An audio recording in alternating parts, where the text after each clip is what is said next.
Hamaguchi says he's excited to reveal part 3 in the not so distant future. Okay, so I think we're all kind of like, yo, that's next month. You know what I mean? It's next month, bro. Oh man. You know what? I was listening to my favorite podcast. Kind of funny. And I thought this was a fun little intro, so I'm gonna play it. Let's see if this works. Let's go. Let's go ahead and do that. Let's get to it. The topic of the show. That's a lie. I don't want to get there yet. The topic of the show is Pokemon, but I want to talk about something else entirely. I've been wanting to talk about this for a while, and I just want to just put it out there. Okay. I can't stop thinking about Final Fantasy VII, you guys. You know, same here, and I don't know why. What brought Final Fantasy VII to the mind for me? Who could tell? You know, who knows? There's been something recently, and you know what I think it is that the director of Rebirth and co-director of Remake has been going on this press tour recently. He's been showing up to every single press or every single convention that there's been going on around the world. Little checking hints here and there with a bunch of developers.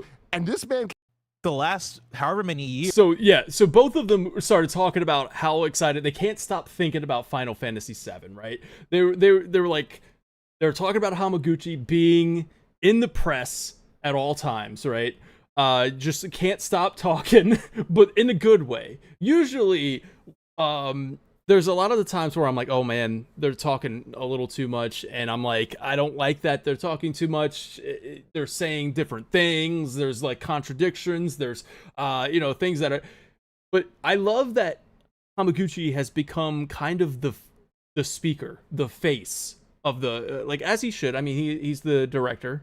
It makes a lot of sense. But to see the director out in front, getting ahead of things, and like just talking about it. It shows me a couple things. Well, it shows me that he's confident. He says that outright, that he's confident. It shows me that he's excited to talk about part 3, that he is anxious and he just wants to talk about part 3, but he had to do this press tour thing because, well, Remake is coming to Switch 2 and Xbox One or Xbox Series. So it's like, he's, yes, I'm talking about this, but I also really want to talk about part 3, and I'm excited to show that to you in the not so distant future. Which, like, what are you guys feeling about that? Like, Excalibur.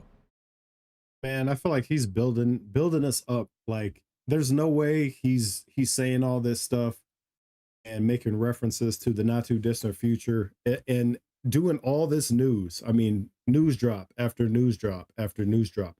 There's no way that this is all being set up for us to wait another 6 months to get the reveal. There's no way. Yeah. Like, so, I mean, I'm in the camp that this has got to be right around the bend. The next obvious spot to do it. Go ahead and say it, Lee. When's the next obvious spot to do it? I'm gonna pass the mic. You passing the mic to me? Well, okay. Passing the mic to Exceptional Lee. I'm not feeling exceptional right now, bro. I need a little more coffee. What was it? So, no, next time. Well, Game Awards is what everyone's thinking, right? So, if not Game Awards, I'm not sure what the near future is supposed to be. But yeah, I'm trying to think though. Just how much are we getting at the Game Awards? I know we've talked about this before, but I feel like all this build-up's making it seem like I initially thought it was just going to be something small. But I feel like we're almost getting teased with something bigger about to come our way, which I don't know how you guys feel about that. I feel like at first I was imagining we were just going to get like a small teaser, maybe a title drop or something. But I don't know. You guys think we're getting full-fledged trailer? We're getting something? Yeah, dude, because like we definitely have talked about this at length, but I feel like as we get closer and closer to it, predictions are kind of starting to change a little bit, right? Like, we had started talking about, I think my prediction was like, it'll be like a 1 minute or something like that's just a little teaser. Yeah, like I thought it was gonna be like a title reveal. Right, like a title reveal. Maybe like we'd hear one or two characters speaking in the background and like a few notes of a specific theme. Like just something to like tease, like, hey, you know what this is, and then show part 3's title or something. That's what I thought we were getting, but I don't know. The more the more Hypecast talks, the more it seems like we might be gearing up for something a little bigger. And I'm not sure. But yeah, to go back to what Wiley was saying, Game Awards, I don't know, man. It better be the Game Awards. That's all I'm saying. Because we need something. Yeah. We need something. I mean, dude. when you got even Tim Geddes, kind of funny, blessing. They're like, yeah, I think they even say it. They go on to say it. I don't think I played that part of the clip there, but they would go on to say, like, he's Tim Geddes said, I'm just gonna say it. Game Awards is a month away, and we're gonna get it. Like even they are going like, it's Game Awards. It's happening, right? Like that's the not too distant future.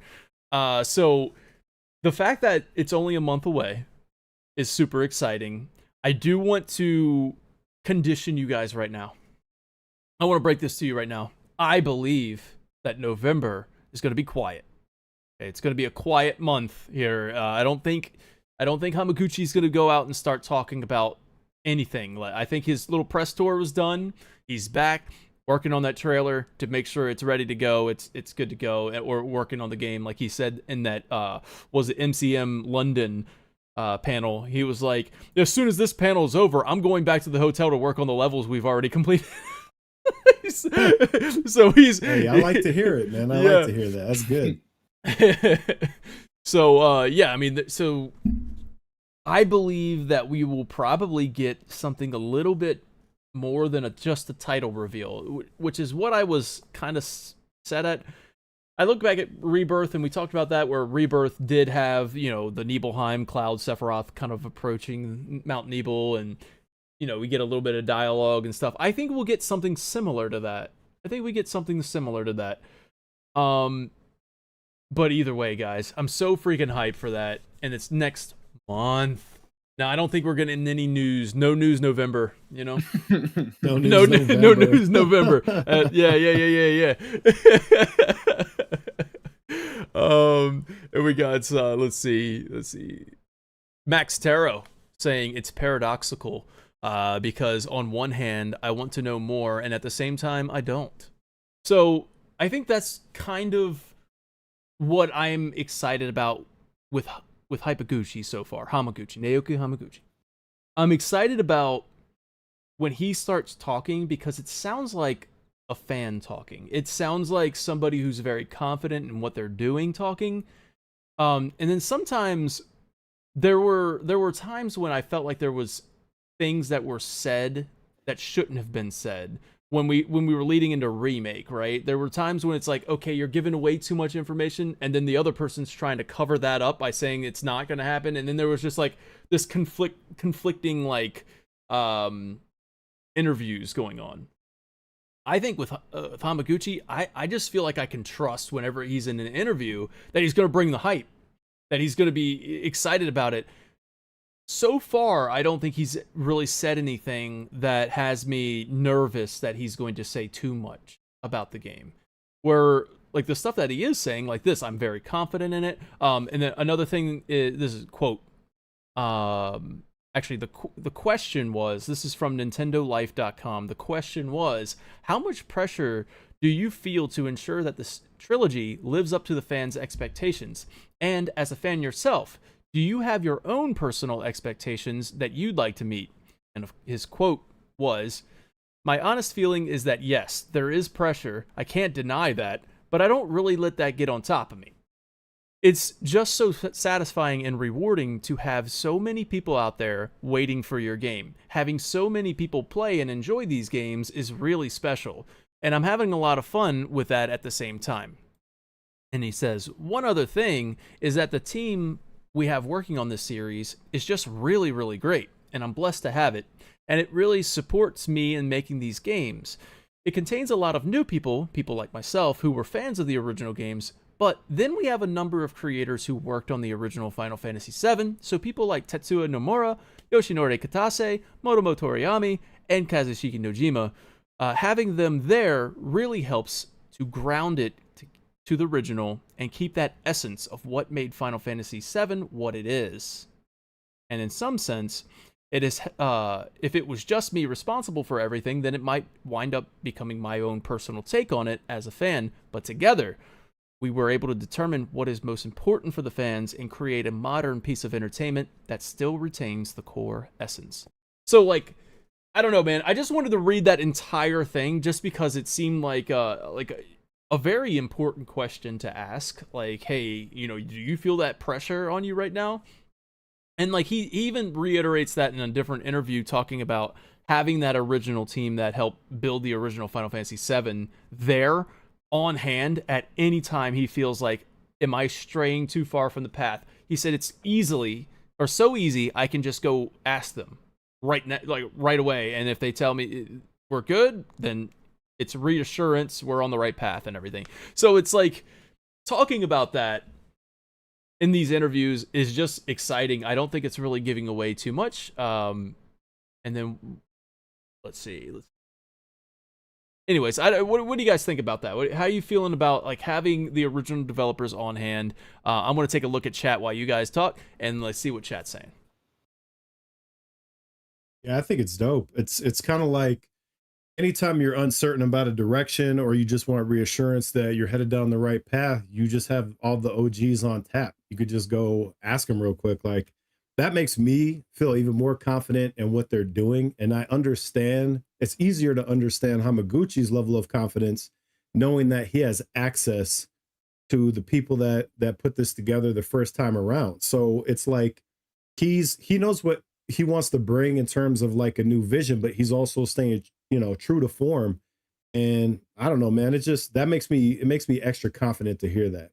Yeah. And so I just want to throw in there Alexander Choice saying this as well. He's like, I remember when they were talking big about the high wind super early, and I was like, wow, that's a huge thing to execute well and feel amazing for gameplay. Not to mention super early into the game's development, like the fact that they're like, yo, we got this thing working, we got it the way we want it to be, which is what? They're on a roll, man. They're on fire. What do you got to say? I was waiting for you to say, "Oh yeah, bro." Oh yeah, bro. That's such an oh yeah moment. Dragon King, you were going to say something. I was going to say something. Mm-hmm. What was it? Oh, I remember now. Okay. No. All right.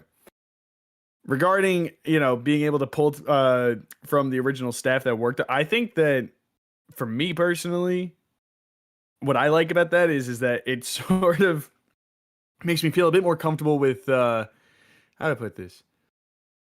I feel like Remake and Rebirth, while I loved Rebirth, obviously, and Remake, I feel like it was a bit of an adjustment to get used to some of the changes that they took with the direction of the story. So that's a big nod, Dan. I see you nod. Yeah. So, I think having such like a pool of great, staff, whether it's writers or whoever, to just draw from, that really adds to any experience, especially one where now we need to really close this thing together. And I think people who really wanted to feel closer to the original are going to want that familiarity there. So for me, I think that, hearing that is really, really good news. Yeah, it's happy to hear. For sure. I am happy to hear it. I'm happy to hear that too. And like we most likely will be doing the remake chapter by chapter, thanks to a wonderful donation from our ultimate weapon, Richard Stoles. I'm sorry I didn't say that. Stoles. I gotta say that at the top of the show and at the end of the show. Our ultimate weapon, Richard Stoles and Drum Jod. We have two ultimate weapons that Final Fan TV has been equipped with. So thank you so much for that. And with that, I believe we've kind of hit these goals that we set. Although it would still be really nice if people went to the Patreon and signed up there, patreon.com/FinalFanTV. You can do it right here on YouTube as well.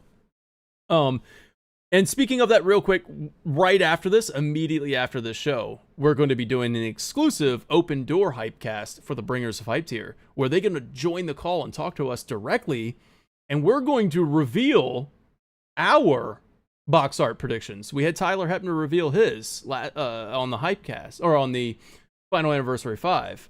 Well, we're going to do ours, and we're going to share some of the fans, some of the Bringer of Hypes tier. They got stuff to share with us too. I'm excited to see it, bro. I'm excited to see it. So yeah, that's going to be an exclusive one that's going to be recorded, and then it'll go published for everybody to see, everybody on YouTube on probably Sunday. I don't know. Trying something out there. So just try to, like, you know, get connected with the Final fans a little bit more. So that's one way to do it. Now, we're gonna go probably do our remake chapter by chapter, right? So I am a little hesitant. I'm a little, like, nervous about that one, right? Because like you, Dragoon King, you know, like you, I share a lot of that sentiment as well. But I'm gonna be looking at it this time around through the lens of a part 3 and, like, what this could mean. Like, there's still a lot of questions that were brought up in remake that still need answering in part 3. There's a different angle to look at this, and I'm going to try not to let the whispers upset me. So, so we'll see how that goes. Tune in to see how that goes. But yeah, that'll probably start up around February, coincide with the Switch 2 series, Xbox Series releases. So another thing he does talk about, like what Max Terra was talking about, how he's an engineer and on the technical side and has the know-how to do these things, and that's talking about the Switch 2. Like, let's bring the hype for that for a second too. Like, dude, I'm excited to play the Switch 2 version of Remake. It looks super impressive, and then, you know, I've tried playing it on my Steam Deck, and the Steam Deck sounded like it was about to blast out of my hands, dude. Playing these, it's like it does it, but man, this thing is rolling. I wonder how the Switch 2 handles this, and, like, with Hamaguchi speaking on that, it does. He's like, don't worry about it. I'm an engineer. I have an engineer background, and I can't remember which one Nintendo players in the future, you don't really need to worry at all. They're gonna get a version that is just as satisfying and just as high quality as the first game, if not higher. Talking about the first game being ported to the Switch 2, yeah. Well, Rebirth will also be there, if not higher, as they learn the machine and, like, how to build. Yeah, and this is another one that I want to talk about in a moment. And there's the quarterly. We're good with that one. But anyways, so yeah, let's just talk about it. So Hamaguchi also elaborated on his recent comments that part 3 would feel more concise. All right, so there was an interview out there, somebody talking about how some of the criticisms of Rebirth might have been that it was at times a little drawn out or lengthy. I do believe that here, I'll read this one. Okay, he said it's about making sure the pacing feels right. It's not about cutting out content. It's making sure that it feels right. The speed that the story progresses at feels right. And it is fairly quick and feels like you can get through it at a reasonable pace. And I'm thinking, well, if we combine, like, the exploration and the journey, the freedom of exploration and discovery, right, that we talked about as the key word. If this is a Breath of the Wild style open world where there's no, like, just go and enjoy, and, like, now the pacing all of a sudden feels up to you, the player. Like, if you want the game to be long, you can do that kind of stuff, but you don't feel forced optional. You don't feel the forced optional when you see the hunt board. When you see that hunt board, a lot of players go, well, I got to complete every quest in this side quest hub before I move on to the next thing. And then that makes the pacing feel a little bit off. But I wonder if you remove all of that and then you just kind of stick to where you're supposed to go. And if you want to go off the beaten path, I'm thinking like Expedition 33 at this point, where it's like, Expedition 33 didn't tell me anything. Like, they didn't tell me where to go. They didn't tell me, hey, you should go do this. Hey, there's an optional mini boss over here. They didn't give me those mini markers. I just found them on my own, which was and lent to the excitement of it, right? Where the pacing feels nice and feels like a good pacing situation. And I wonder if part 3 kind of adopts that, if that helps with the pacing as well, where there's not a bunch of indications letting you know, like, hey, you need to talk to this person, this person, this person. They all have side quests for you. And then you're spending like 4 hours doing the side quests before you get into the main quest, and that makes that chapter feel long. I don't know. That's just kind of the thoughts off the cuff there, but I want to bring in something real quick, just because it's hype and it's exciting, and this is kind of like a freestyle Hypecast right now, where we don't really have a topic at the moment. So we're just kind of picking. We're only 41 minutes in, but we'll get one. Hey, we're almost done. Hey, we'll get I a still haven't topic. talked about pacing. Hey, all right, Wiley. Excalibur, give me your thoughts on pacing. All right, so first of all, let me just start by saying that I don't agree with all of the complaints that Rebirth was like overly bloated or what. Like I was that guy. I was No, I don't think it was 100% overly every bloated. area as I went. Like Yeah. I was enjoying the heck out of every piece of content in that game, except for maybe that chicken part with the box lure. Man, Come on, but baby. Bad, dude. What? No, there were great Pippi. moments even within that. Come on now, that had a great ending. But let me just say, so it was very satisfying. I think if I had to guess, right, if I had to guess at what Hamaguchi is addressing, do it. with Give it to me. this is Read his mind. Go for yeah. it. So basically, just that you have these long like regional arcs, right? You have sections of game where, like Lee said, you're going to be spending hours upon hours exploring and moving through, and so there's these big gaps between story moments, right? You don't have this urgency pulling you through the plot, and so there's a lot of side content density, which is sort of opposed to that story rhythm. So it kind of breaks it up a little bit, right? You got Queen's Blood, you've got all of these exploration points on the map. Discoveries. Exactly. Forced All this optional. stuff to do. Mhm. Totally. I mean, bro. But here's the thing. Like I said, I liked it. So it's kind of like, so is he saying like maybe the story moments and the story rhythm or the character moments were like spread out too thin, or like there was the regions were too drawn out with content or something like that. So I'm guessing that that's sort of the implication here. And so how do you make that more concise? Well, part 3 has an airship. You're not going to be running on foot, globetrotting. You're just going to hop in the airship and boom, you're going to the next location, or you're flying across the globe. You're looking for landmarks, things that you haven't seen. You hop out, you do the thing. So you can have story beat, or side quest, whatever. You can have all these character moments kind of stacked because you have the ability to traverse so much more quickly. Mhm. So you have that. And then part 3 also has something that Rebirth doesn't have, which is that narrative urgency. You're going to have a meteor literally in the sky. You're going to have all these plot beats that are sort of woven together in such a way that you feel pulled through different parts of the story. You're not going to, no part of the story is going to sag and you're going to be like, okay, so don't take this the wrong way, Lee. We're going across, we're taking this pleasure cruise while we're looking for Sephiroth, and we're just going to play a card tournament and whatever. And you've got, do you see what I'm saying? So, and that's not a knock on chapter 5. I love chapter 5. Man, nothing better going on. But okay, but that's my point, right? Yeah, So part exactly. 3 is I going to get have exactly what you're saying. part 3 is going to have that narrative urgency that's just baked in. It's So there. Yeah. So I feel like, and he also said something like there's not going to be any missing content, right? So Yeah. if you look at it from that perspective, this thing has to be absolutely packed, because we're looking at literally half the game is left Bro, for one installment. Let me break it down roughly, to you right? of why there's not going to be pacing issues. You guys ready for this? You ready Go for ahead, this? bro. Forgotten Can I get capital. it all? Yeah. Let me. Okay, wait. We already did that one. Yeah, we got.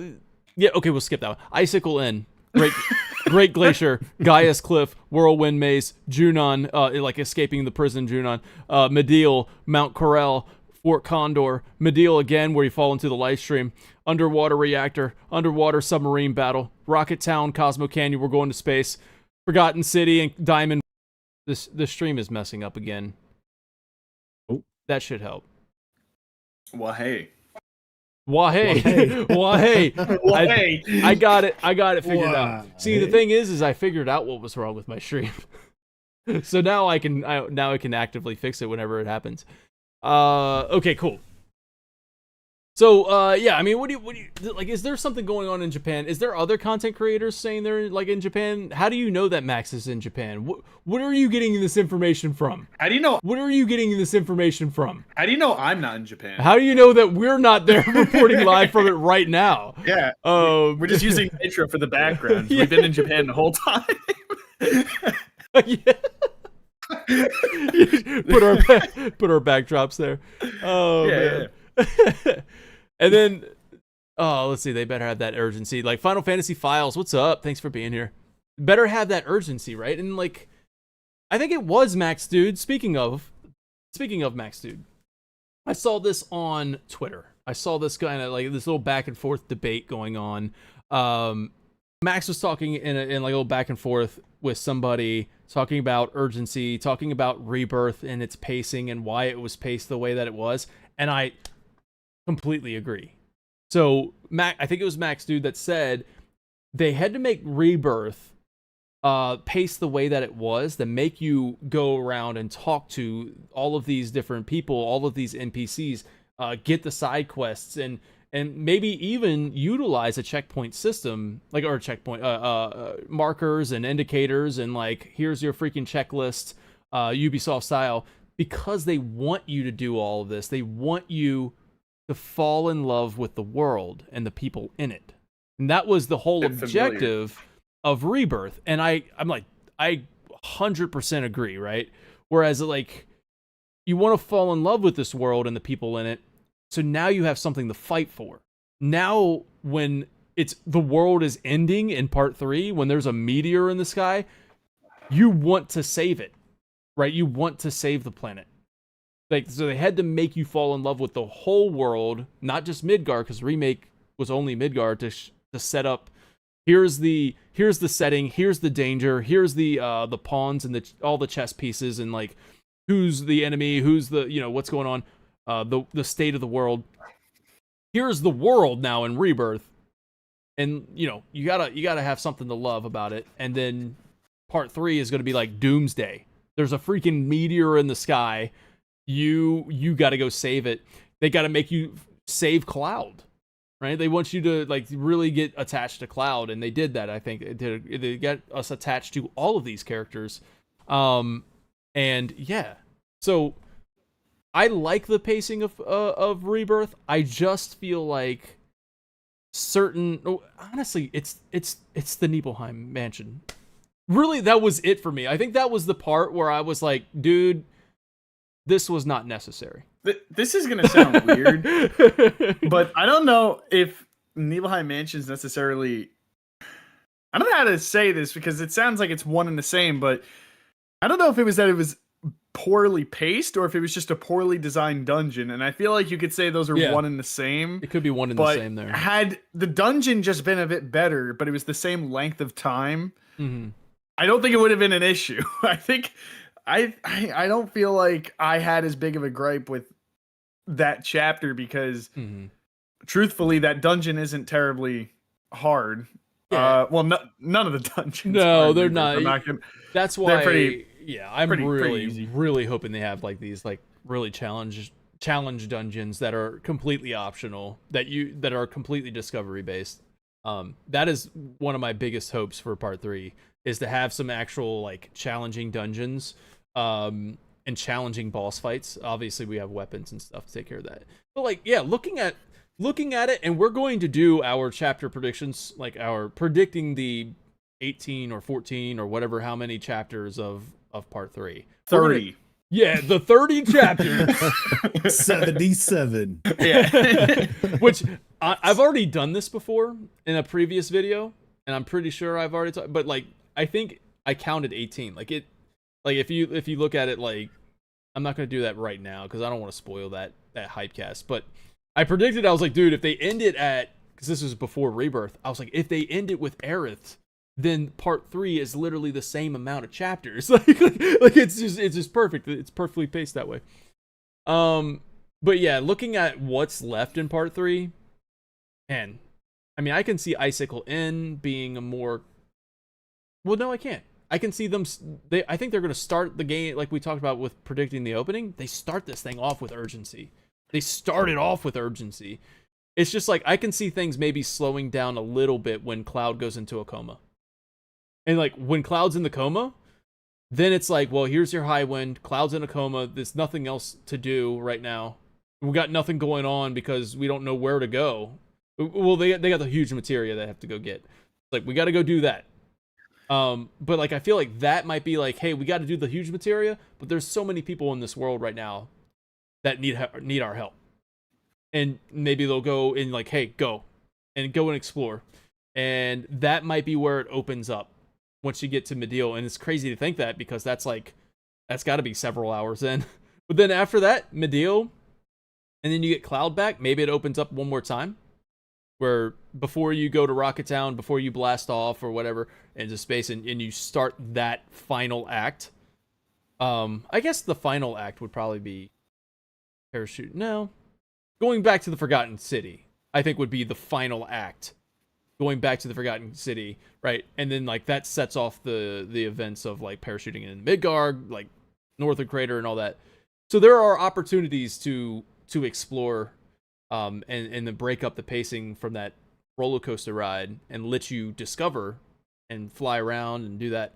But other than that, man, this has got to be focused. It feels like this is going to be a blockbuster. All right. So going into chat real quick, because this was such a freestyle Hypecast. I want to see what you guys think. If you have any questions, let me know. Wait, somebody equipped a YouTube membership?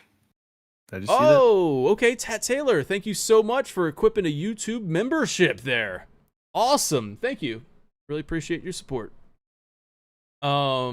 Okay, now continue. Yeah. Sorry, I just had to give That's awesome. No, thank you.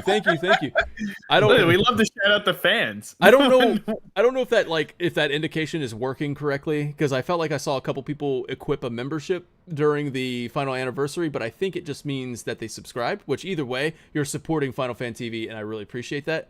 But for those who have the membership, who have Final Fans tier or Bringers of Hype tier, stay tuned, because immediately right after this one is going to be a private live stream for you, as we are going to reveal our box arts and stuff like that. And before I do, go ahead, Dragon King, what's up? No, well, I was about to say, did you want to announce that idea that we had? Yes! For good stuff, bro. This is a good time to do it. Yeah, that's a really good idea. So Dragoon King actually came up with this idea, and I thought it was brilliant. Thanks for giving me props. Yeah, man. Thanks, dude. I was giving you that on the house, but all right. This is my idea. Continue, sorry. No, man, brilliant idea, dude. So, I mean, I think all I said was that I wanted to do a Thanksgiving episode, talking about what we're thankful for, regarding Final Fantasy VII, and just kind of do it that way. Well, Dragoon King came up with a great idea to get the supporters involved. So if you're a Patreon supporter or a YouTube membership, coffee, you can send to us a video, 1 to 2 minutes, talking about what you're grateful for, you're thankful for when it comes to Final Fantasy VII and the community and all that.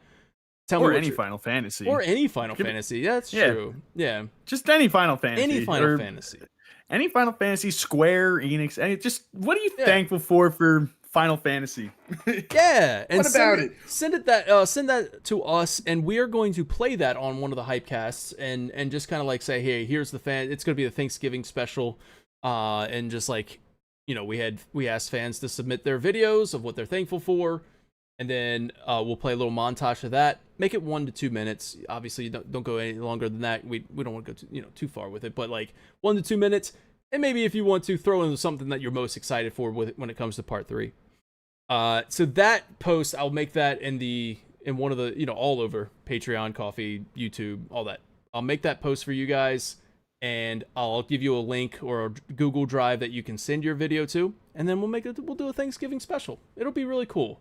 Next week, I'm gonna announce it right now because we're getting the gears rolling again, right? After coming off of Final Anniversary 5, I'm not gonna lie to you guys, I've had a really rough week. I'm not gonna lie, it's been a really rough week. I didn't have time to prep this one. I did have time to I had already done my sketches for the box art and everything. So we are going to get a double feature. You're going to get a double feature. This is the Hypecast today, and then probably Saturday or Sunday we'll do the box art predictions and stuff. So you get 2 Hypecasts in 1 week to make up for the freestyle here. But next week we're gonna have Genesis 7 back on the show. He's already agreed to it. He said it looks good. Oh, yeah. Genesis 7 is coming back for another Hypecast. And guess what we're talking about? Lee immediately smiles because he's been wanting to talk about it for a long time. We're talking about Sid Highwind. We're getting our early predictions for Sid Highwind. Sid Highwind early predictions episode with Genesis 7. So that's really exciting. He's got it. So stay tuned for that next week. Let's see. All right, so let me see here. I'm gonna kind of scroll through chat because we're gonna wind this down. Again, if you're a party member, stay tuned to you're gonna click on an unlisted link and you're gonna follow that to a live stream just for you. Let's see. Temple of the Ancients was too long, is what Final Fantasy Files says. That was Temple of the Ancients definitely. See, that's my issue, right? Is I don't know necessarily if we needed to go back and do Aerith and Tifa's, or not Aerith, Aerith and party. Like, did we need to go back in time to do her party to kind of meet up? It just felt like there was a lot going on. That whole chapter was really, really long. I don't know. The pacing, I don't know. It's also long if you consider the fact, and this is what I was trying to say before, if you consider the fact that that's when you get the Meridian Ocean stuff finally opened up to you, and it's also the closing act for definitely all of the side quests that you didn't do. That's the time to do them. Yep. It's when you can do Ultimate Party. I don't know. I think technically you could do it at the end of 12, but if not, it's definitely start of 13. Mm-hmm. And on top of that, and Gilgamesh. So there is a lot to do in that chapter. A lot. I guess it also depends on how much you left for yourself, because for me, I was a madman and did all the side quests in each chapter. So 13 wasn't as long for me because I didn't leave myself anything to do at the end. So, but the funny thing is, what the game had to offer. Even with going back when we did our chapter by chapter thing, the Temple of Ancients, I was like beelining it through it because I knew exactly where to go this time around. So it wasn't that bad of a runtime for me. But yeah, I mean, Bigglesworth has a point. Like, how would you split that up? It's tough. You can't split that up into 2 chapters. But for a replay, I would like them to have sub chapters. Yeah, I guess sometimes I don't. That is brilliant. Yes, sub chapters. I would like to be able to jump into a chapter. I don't want to replay an entire chapter sometimes. Just to get to the part play a specific point. So like 13A would be the open world, 13B would be like when you're with like the whole party, 13C is just Cloud and Co, and then 13D is Aerith and Co. That's how I would want it. Run it back on the Hypecast. Sure. Let's talk about that, because that's let's just start about that. All right, I got the topic. We got the topic. An hour and 3 minutes in at the end of the we found the topic. Dude, I've been calling for that since Wall Market and Remake, bro. Give me sub chapters, please. Dude, when I had to get footage for the Demon Wall. Dude, you had to go through the entire freaking Temple of the Ancients. It was wild. No, I think for a first time playthrough, the whole chapter isn't a problem for me, at least. I don't mind banging out an entire like 13, or even if I gotta pause and come back, that doesn't bother me.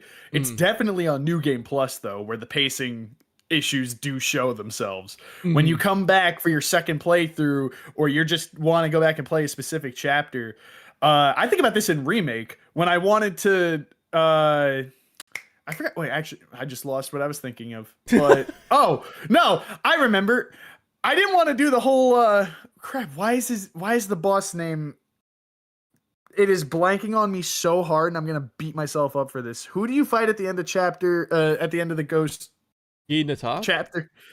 No. This is remake I'm talking about. Eligor, right? Eligor. Thank you. Yes, Yeah. I wanted to fight him again, but I don't want to go through the entire chapter to go through him. Like to just go to fight him. Yeah. And this is where on a new game plus, I would like the ability to just break up the sub chapter and not have to make save points for it. Just let me go back and pick what I want to do and do it there. That's give me that. Part 3. And you know what? Patch it into the other 2. Yeah. Please. Boss when you rush make mode. the Woo, that would be good. when you make that legacy collection and you drop all 3 in a triple pack, that's when you patch it into the other 2 and just let me do it. Just let me go to what part of the chapter I want to go to. Thank you. All right, everybody. So this has been this hype. This has been what this is. This has been this Hypecast. In case you Yes, it has. the Hypecast of all time. Oh yeah, this has been a Hypecast of all time right here, dude. At least there's last week's. Hey yo, I'm not gonna lie to you. The next one that we do for the Patreon supporter is probably gonna be really good because it's the box art predictions. Really fun. Yeah, that's gonna be really fun. I'm not doing it. I'm not trying to do a paywall. Hey guys, I hope you liked this Hypecast. If you want the really cool content. But the good news is that you will get that video. It's going to be a double feature this week. We get 2 Hypecasts in 1 week. How's that sound? I could have just not done this one. You know what I mean? Like, I could have just... Anyways, it's been a rough week for me. Please understand. You guys have a wonderful day. All right? Wonderful night. And be excited. Be hype. All right, I hope this Hypecast kind of made you a little hype. Maybe it did. Maybe we started talking. We talked about Game Awards. We talked about Max is happy. This is quality topic. What do you say? Hypecast. The review of the pacing of this stream. Dang, I'm sorry. I did say at the start. Well, hopefully I'll start what is it, screaming and laughing and stuff by the end. We got there. Please, I'm awake be now. Hype. Please be excited. Oh my god. Hyped, can't you tell? That's it, man. Just days since incident. Go to catch up on the VOD farther says, yeah, you don't have to. All right, y'all. We'll see you in this next one next week. Remember, Genesis 7, 69 viewers. Nice. Thank you, Peach Beauty. We'll see you in the next week one. The words that coming out of my mouth are not coming in the right order, but we'll see you there. And Genesis 7 will be part of it. And we're going to be talking about Sid Highway, and I guarantee you that will be freaking hype. All right? We'll be back. And then also, don't forget, I'm going to publish as a standalone video, maybe a live premiere. I don't know. We'll see how it goes. For our box art predictions. And fans submitting theirs. And we're gonna look at that, and we're gonna break that down and get their thoughts. It's gonna be a lot of fun. All right, so pay up. All right, y'all have a great night. I'm out. This has been this, and you take care now. Bye then.